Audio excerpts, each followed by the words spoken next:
encore plus alarmante. Paradoxe parce que l'électricité c'est quelque chose qu'on produit sur notre sol, on n'importe pas depuis des grands pays voisins ou des zones très instables du monde.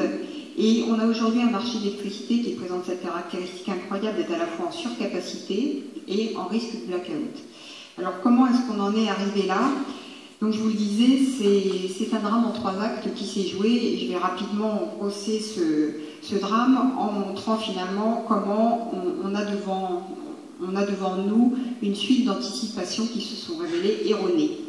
Le premier épisode, c'est lorsqu'on décide, à la moitié des années 90, de créer ce grand marché intérieur de l'énergie dans la suite de l'acte unique, avec une libéralisation du marché électricité, libéralisation du marché gazier. Et donc le sujet, là, c'est de réduire le poids des grands monopoles nationaux et de créer de la fluidité entre les pays. Donc, pour le dire d'une manière un petit peu simple, c'est moins d'État, moins de rôle de la puissance publique et plus de rôle pour les acteurs privés ou industriels sur le marché. Et là, à l'œuvre, la toute-puissante DG Concurrence à Bruxelles, d'autant plus puissante qu'elle a une compétence exclusive en la matière. Alors, en 2008, vous vous en souvenez, on a adopté le paquet énergie-climat, c'est les fameux objectifs 20-20-20 pour 2020, c'est-à-dire qu'on veut faire 20% d'efficacité énergétique en plus, réduire nos consommations et développer les énergies renouvelables. Alors là, en réalité, on change de logiciel, parce que pour faire ça, ça ne veut pas dire moins d'intervention de la puissance publique, au contraire, c'est un retour de la puissance publique, puisque on dit finalement c'est pas le marché qui va décider ce qu'on va faire comme type d'énergie, mais il y aura tant de pourcentage d'énergie renouvelable. Et à l'époque, l'idée, on l'entend partout à Bruxelles, c'est l'Europe veut diriger, montrer l'exemple. Lead by example, c'est ce qu'on pouvait lire partout dans les différents papiers de la Commission. Et on élabore des feuilles de route pour 2050 avec comme objectif la décarbonisation du système énergétique à hauteur de quasiment 100%. Alors le troisième acte, il s'est joué entre 2009 et 2011 et c'est pendant ce troisième acte que tout cet édifice a été sérieusement ébranlé et on est encore aujourd'hui dans cette situation. Entre 2009 et 2011, il y a 4 lames de fond qui ont littéralement remis en cause tout ce bel édifice. La première lame de fond, c'est l'échec de la conférence de Copenhague. L'Europe prétendait montrer l'exemple pour que les autres suivent. Or, elle fait peut-être la course en tête, mais elle est seule à courir. C'est-à-dire qu'on s'est astreint à des politiques que nos grands concurrents, je pense au bloc asiatique ou au bloc américain de l'autre côté, ne suivent pas. Et ce sont des politiques qui peuvent coûter très cher et qui, pour certaines, mettent la tonne de CO2 à plusieurs centaines d'euros. Donc, premier épisode. Deuxième lame de fond, c'est la crise économique. La crise économique, elle a eu 2 effets. D'une part, c'est un effondrement de la demande d'énergie en Europe, et on est encore dedans. C'est une baisse historique. Pour la première fois depuis la Deuxième Guerre mondiale, la demande d'énergie ne cesse de diminuer en Europe. Et si vous regardez les prévisions de l'Agence internationale de l'énergie pour 2020, la courbe est au mieux plate, par exemple, en demande en matière gazière.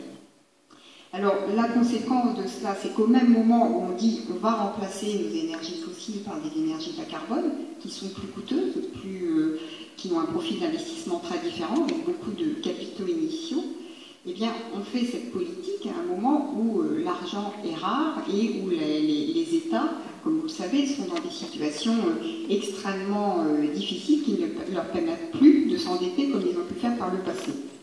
Et donc, on a dit on va faire de la croissance verte, mais on a compris depuis qu'il n'y a pas de croissance verte, il n'y a pas de croissance tout court.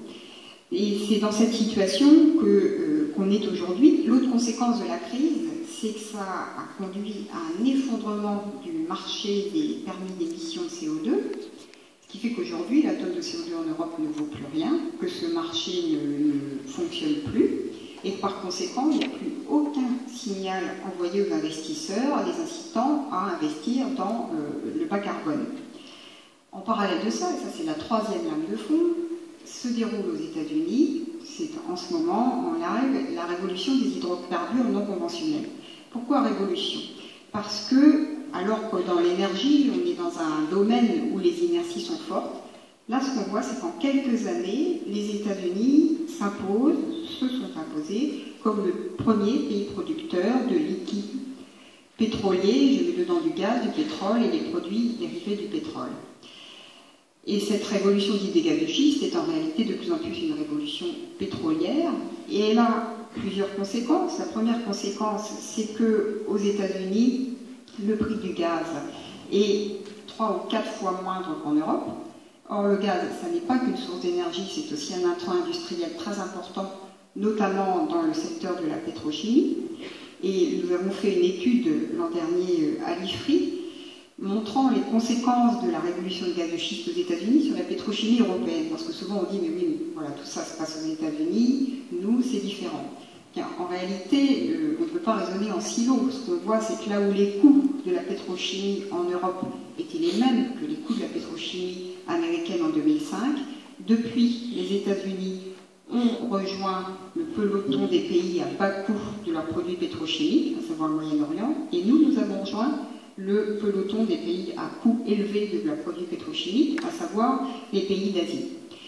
La deuxième conséquence de ce qui se passe aux États-Unis, c'est qu'on voit dans le système électrique américain un transfert du charbon vers le gaz.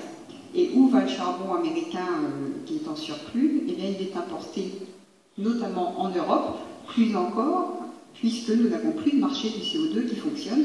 C'est le charbon qui est de loin la source d'énergie la plus compétitive aujourd'hui en Europe, au moment même où nous prétendons nous lancer dans une transition énergétique. La quatrième lame de fond, c'est Fukushima. Alors, la conséquence majeure de Fukushima, on la décrit rarement en ces termes, c'est sur le marché international du gaz, à savoir le marché du gaz naturel liquéfié. Dès le jour de Fukushima, on a vu tous les tankers gaziers réservés pour le marché asiatique, et ça s'est traduit par une augmentation des prix du GNL en Asie. Ces prix sont aujourd'hui supérieurs à plus de 50% par rapport au prix européen. Ce qui veut dire, très concrètement, c'est que le gaz le plus compétitif est de très loin pour l'Europe, c'est le gaz russe. Et c'est d'ailleurs pour ça qu'aujourd'hui, les terminaux de liquéfaction du gaz en Europe sont remplis à 20%, pas plus. Puisque si nous voulons du GNL qui vient du Qatar, de Trinidad et Tobago, nous pouvons l'avoir, il faudra payer au prix asiatique.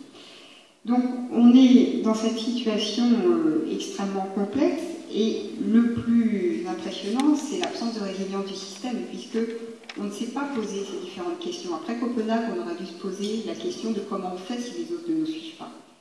Après Fukushima, se poser la question comment va-t-on financer le surplus que va nous coûter notre gaz si nous voulons diversifier nos approvisionnements. Alors que se déroule la révolution des hydrocarbures non conventionnels aux États-Unis, il faut se poser la question de la compétitivité de notre industrie. Alors que l'Agence internationale de l'énergie nous dit qu'en 2030, il y aura 2 grands blocs qui auront perdu de la compétitivité en matière industrielle. C'est d'une part le Japon et d'autre part l'Europe. Là où les émergents, bien sûr, mais aussi les États-Unis, auront, eux, regagné des parts de marché. Donc le résultat de cette politique, c'est que là où nous voulions avoir plus de compétitivité, plus de sécurité et moins de CO2, on a moins de compétitivité. La question du prix de l'énergie en Europe est particulièrement préoccupante. Il y a des sujets géopolitiques, mais là on est dans un sujet de géoéconomie, notamment par rapport à notre partenaire et concurrent américain. Est-ce qu'on a plus de sécurité? Non, je l'ai dit en matière électrique, et on voit qu'en matière gazière, la question de la sécurité en Europe n'est pas forcément liée aux politiques 20-20-20, mais beaucoup plus avance pendant les crises. Et en matière de CO2, oui, c'est sûr, on émet moins de CO2 qu'en 2008, mais c'est malheureusement largement dû à la crise, et dans les pays qui sont moins touchés par cette crise ou qui s'en sont relevés comme l'Allemagne, ce n'est pas ce qui se passe, on voit au contraire les émissions de CO2 augmenter. Donc voilà la situation, un exemple de ce que représente un bouleversement, plusieurs bouleversements majeurs dans un domaine où on est pourtant sur du temps très long.